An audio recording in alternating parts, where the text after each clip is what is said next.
Prime Minister pledges greater technological skills, modern capabilities for armed forces to meet future security challenges.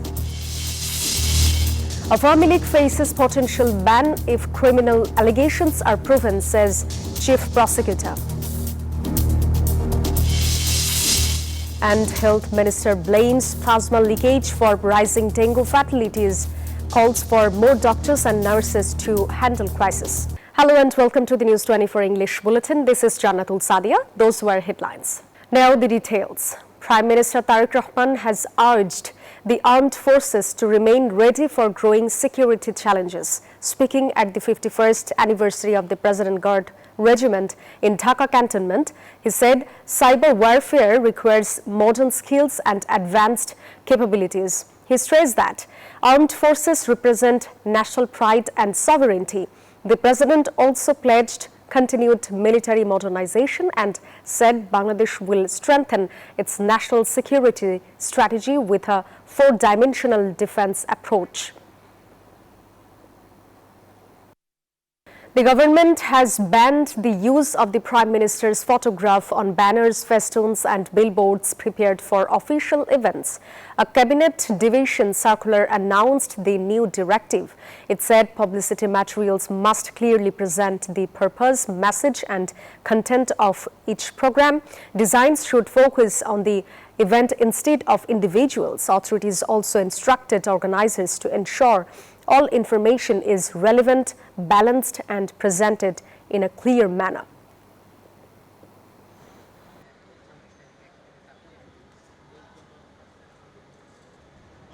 Chief Prosecutor Aminul Islam said the investigation into the banned Awami League is continuing over allegations linked to the July uprising, including mass killings.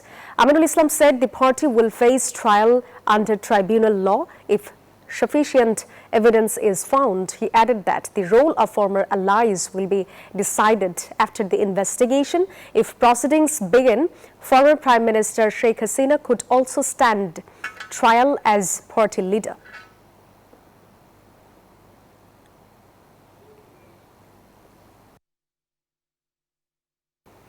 Health Minister Sardar Mohammad Shakhat Hussain warned that plasma leakage is the main cause of dengue deaths. Speaking at Dhaka University, he urged immediate close monitoring for at-risk patients. Hospitals are currently overwhelmed as both dengue and measles cases rise. The minister acknowledged the severe pressure on medical staff. He promised to increase healthcare budgets and recruit more doctors and nurses to manage the crisis.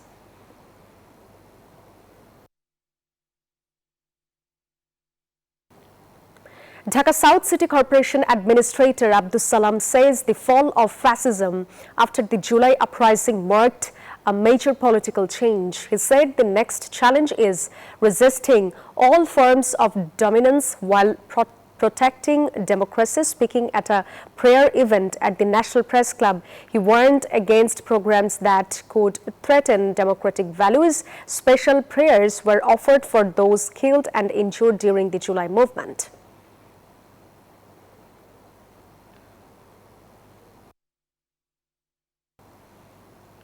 "76 passengers checked in for a Biman Bangladesh Airlines flight to Malaysia, but none boarded the aircraft. Airport authorities found visa irregularities involving 15 passengers after the problems emerged. The remaining 61 passengers left the airport before departure. The incident has raised serious questions about how suspected fraudulent visa holders reached the boarding gate. Authorities said an investigation will examine possible weaknesses in the visa verification process.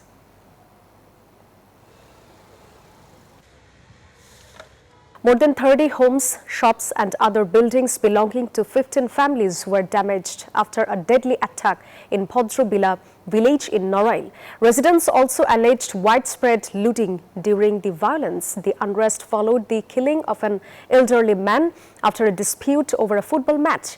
Police have deployed extra officers to restore order and prevent further violence.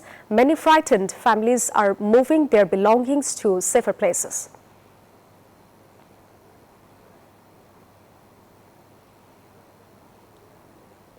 Millions of mourners gathered at Tehran's Grand Musalla for the first funeral of Iran's supreme leader, Ayatollah Ali Khamenei. The service took place 4 months after his passing. 4 deceased family members were also honored during the emotional ceremony. Top government officials attended the event amid tight security. A series of national mourning processions will now follow, leading to his final burial in Mashhad.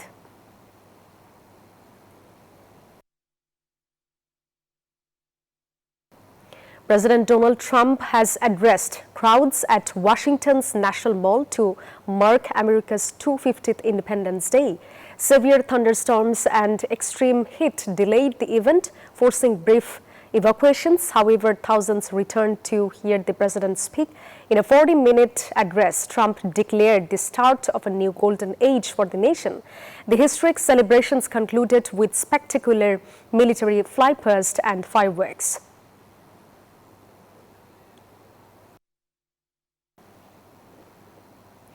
That's all from the newsroom today. Thank you for watching News 24. Please stay with us.